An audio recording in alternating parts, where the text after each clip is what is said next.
40 and a comma difference is 6. Find the first term of the sequence. So, before finding the ASAP one, which I know required to find, sino po yung gustong maglagay ng given and formula? So, yaw.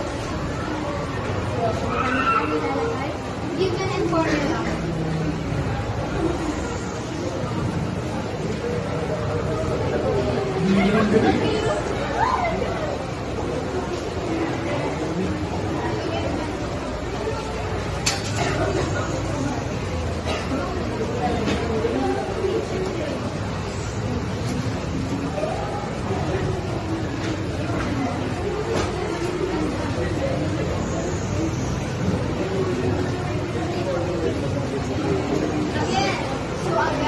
Yung given natin is a sub 5, which is 40, and yung common difference is 6.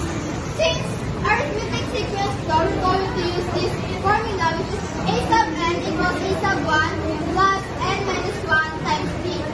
So, yung a sub 1 ay yung kailangan hanapin. And yung n is 5 minus 1 times 6. First, isi-subtract muna natin yung 5 minus 1, which is 4, and i-bring lang natin yung 3. Tapos, yung dalawa na to, ipag-times natin, which is equal to 24. In order to find a sub 1, we're going to subtract the a sub 5 and the result of this. 40 minus 24 is 16. So, ayun yung a sub 1 natin is 16. To make sure a sub 1 is 16,